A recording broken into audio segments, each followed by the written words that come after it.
Good morning, and you are very welcome to join me live. If you are, that will be lovely to have you. And equally, if you're catching the replay later on, then you're just as welcome. It's a pretty grey, rainy Monday morning here in Kerry this morning. And I'm quite pleased, actually, because I've got lots of work to do today. So I find it much easier to concentrate when the weather isn't perhaps calling me so loudly to be outside and enjoying it. So I hope you're having good weather wherever you are. I'm wishing you all a lovely week. So I can see a couple of you on, and you're very welcome. So this morning, I wanted to talk about my first love, my foundation stone, health-wise, if you like, and that's homeopathy. It's the thing that I come back to that underpins everything, not only in my own health and my family's health, but for my clients as well. At some point, there will be a need for a really good homeopathic prescription. And the majority of my clients are women, and a huge proportion of those clients came to me originally, or we're working on it now, with hormonal issues of some description, mostly menopausal, but not exclusively. And some women can go through menopausal symptoms very early in their lives for one reason or another. And last week I had a couple of new lovely clients who told me that they had come really as a kind of last resort. They tried lots of other things, including herbal tinctures and all sorts of things. And they had decided, I think somebody had told them, friends had told them, oh, why don't you give homeopathy a go? And they came not really knowing much about it. So one of them I've heard from already and is very happy with the relief that she's got from her hot flushes. So that's what I thought I'd talk about, because it's a tool. It's another natural health method that you can use yourselves, either by coming to a practitioner or by self-prescribing in some cases. So I wanted to share some of those tools with you this morning, and to give you some choice, some element of choice, because a couple of these ladies who came to me last week didn't know about homeopathy and they tried a few herbal tinctures, things like black cohosh and Agnus castus. One lady had some improvements, and another lady nothing, absolutely no response at all. And that's often the way that women are aware that there are herbal tinctures available, but they're not aware of the homeopathic help that they could get, which actually addresses everything to do with what a woman is experiencing at this time, not only the physical symptoms, and very complex physical symptoms sometimes, but the emotional aspect too. It's very individual, because when we're going through that massive internal change where our whole internal landscape, if you like, is being remapped, then that is also affecting our external landscape as well. It affects how we feel about things and how we feel about ourselves as well. It could easily be coinciding with children leaving, for the first time, leaving home, going to university, going to college, whatever, going travelling, and that questioning of who are we? If I'm not a mother anymore, who am I? There's a they don't call it the change for nothing, basically, because often everything is changing. Everything has been kind of thrown up in a heap and landed on the floor, and it's We need help picking up the pieces and putting them back together again, if you like. And a self-prescribed herbal tincture is very unlikely to do that, to be honest. And HRT, similarly, whilst it is a choice, of course, it is putting it on hold. It's putting everything on hold often, and will be perhaps addressing the physical discomforts that might come up, but won't be addressing any mental emotional issues, or and it's not curative either. So I understand the desperation sometimes in choosing something like that, but isn't it more helpful to think that there is a natural alternative, that there is something that you could try first before going down the route of suppressing your symptoms and perhaps just putting them away in a cupboard for a few years and then having to face them later on, because that's inevitably what happens. Okay, so loads of remedies that can help menopausal symptoms, so many to choose from, because the beauty of homeopathy is that it is working on the physical, it's working on the mental emotional, and it's working on the spiritual. And all of those things will be taken into account in a prescription that I give if you come to work with me.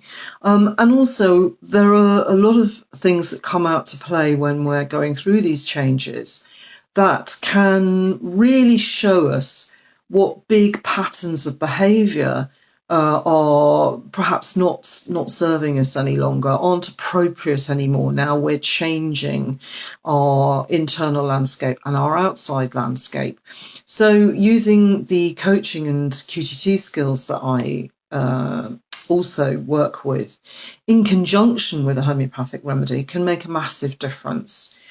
So I'm not going to talk about all the remedies, clearly, and it is a very individual thing. The beauty of it is that it's the prescription is applied to you specifically and everything that you're going through.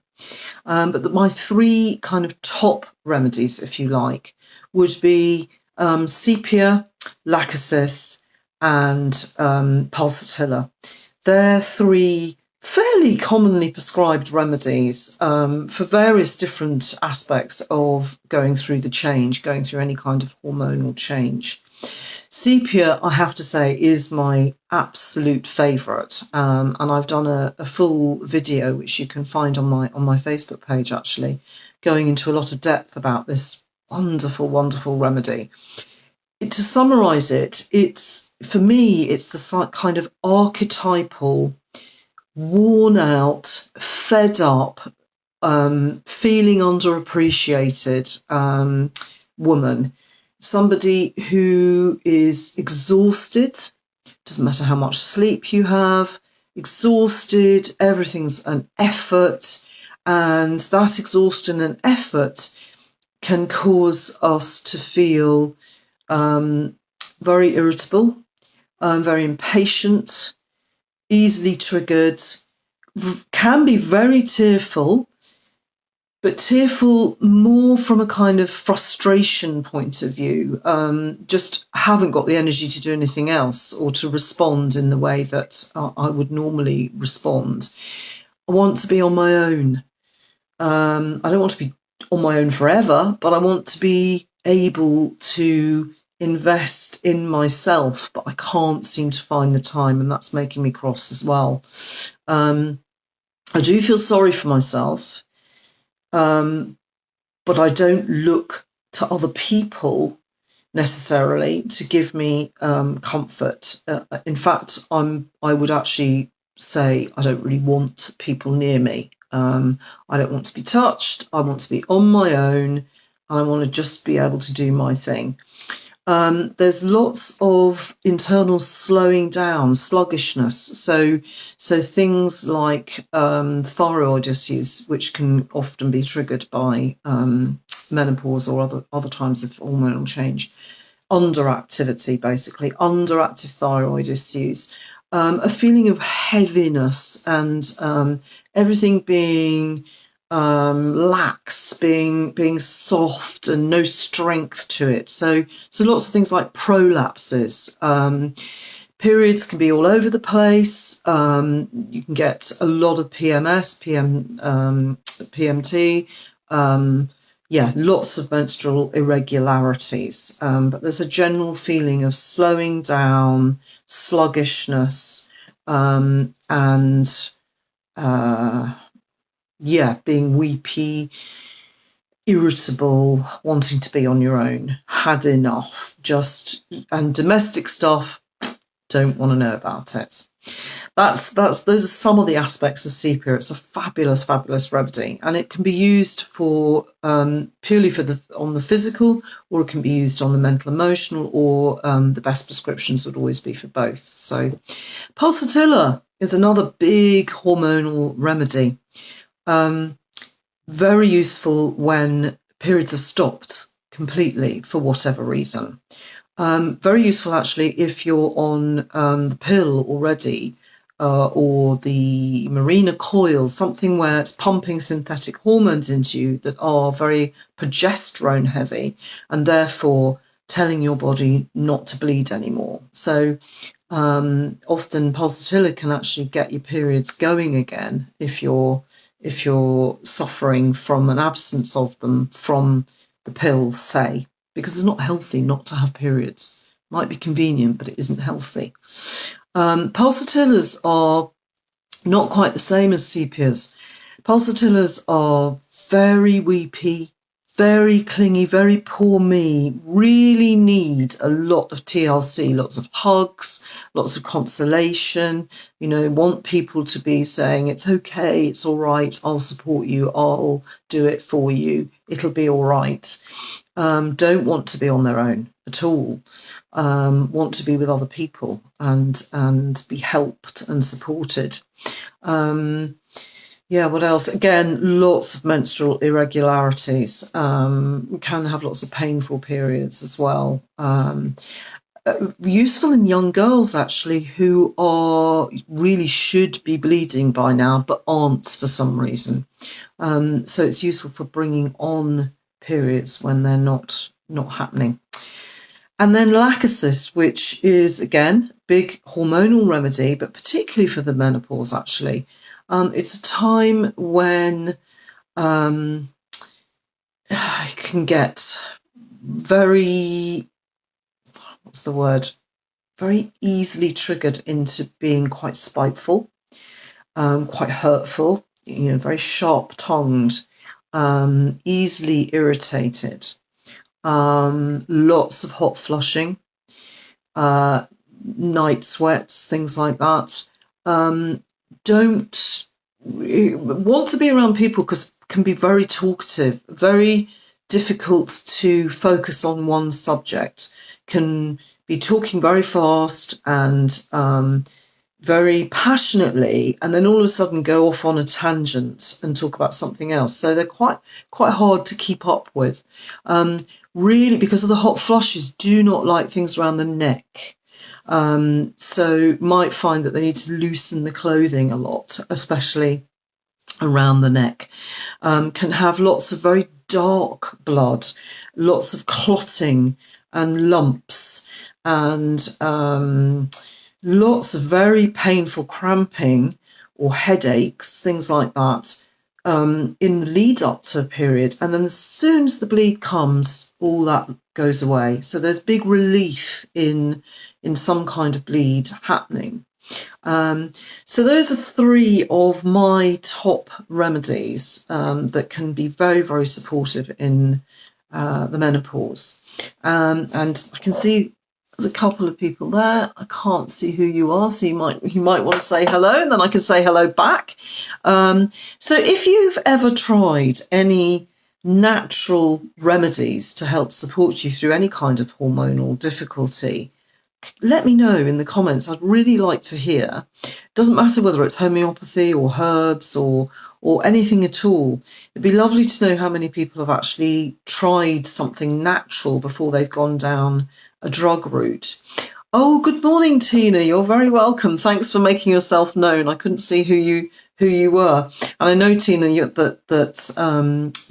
a fan of natural health. So I'm sure that you've probably used some things in the past that have been helpful to you. So really, that's what I wanted to do today, was just to encourage as many of you as possible to not forget about homeopathy when you're going through any kind of change internally, hormonally, that it can be really, really effective. It can give you your life back. And I don't say that lightly, because that's what it did for me. I'm kind of out the other side, so it was a while ago, but I can speak from experience. And as I say, the majority of the women that I treat are needing support with some kind of hormonal symptom, and they're finding great relief from hormonal remedies. So Tina's saying, yes, but I can't remember what I've used. Love homeopathy. Brilliant, Tina. Yeah, I mean, sometimes it's not, and I actually find this is the case most of the time. There isn't one thing. Usually it's a whole combination of things, and it can be a combination of remedies themselves. That's the beauty of them, really, that quite often prescribing them in combinations, or often there might be 3 really good remedies that are representing the physical, the mental, emotional, and the spiritual, and prescribing them in a particular order can make a massive difference. Of course, the pinnacle is to find one remedy. And Tina's saying she's out the other side too, and I do take phytosoya supplements. Okay, that's interesting. Yeah, and you find them helpful, Tina. I've never tried them. I have a little bit of a thing about soya. Doesn't really sit well with me. So yeah, good. Okay, well, if I mean, the main thing is to find them, that you find them helpful. And they might be useful for somebody else. And those herbal tinctures that I mentioned too, which are often how women start with approaching relief for menopause. Things like black cohosh and Agnus castus, or chasteberry, I think it's known, Vitex is another name, can be brilliant at doing things like reducing the hot flushing. So there's nothing wrong with taking those and looking at an appropriate homeopathic remedy. And in fact, I would sometimes prescribe that for some people. Some people respond very well to herbs, and some people don't. So it's a bit kind of suck it and see. So if you have tried a bit of self-prescribing and it hasn't worked, don't give up on it. Because as a practitioner, I would be obviously trained to see things that you perhaps won't see, because it's very difficult to really see ourselves dispassionately and through unbiased eyes, if you like. And Tina's saying there's a night-day supplement that I think helps with night sweats. Yeah, can do, Tina. And you want to watch from the beginning because you missed the start. Yeah, please do, and share away as well. So that's just what I wanted to just touch on this week, is to encourage you that if you are struggling with any kind of hormonal issues, if it's the menopause, perimenopause, or just difficult periods, difficulty when you ovulate, sexual issues, libido issues, things like fibroids, cysts, premenstrual tension or premenstrual syndrome, whichever you call it, anything at all, an absence of periods, or perhaps you're on some kind of synthetic hormone and it's changed your periods in some way. You might not want to come off the synthetic hormones, but you quite like, your menstrual cycle to go back to how it was. Homeopathy can address all of those things. So I would urge you to put it first on your list, or top, amongst the top options, rather than leaving it till last. It's wonderful that homeopathy is often left till last and it still works beautifully, but I would really like to see it more towards the top of your health tool list. So thank you very much for joining me. This is just a little taster into how homeopathy can help you hormonally. I do welcome any suggestions, like Tina's done, of anything natural that you found helpful, because it might well help another woman, and that's always going to be good. And if you do want to know more about working with me and how that might help you with hormonal issues, then do click the link that's in the post with this video, and you can book a free call with me, and I can answer your questions and we can find out what's the best way for you to get relief. Okay, have a lovely week and enjoy the summer, however it is for you. Take care. Bye.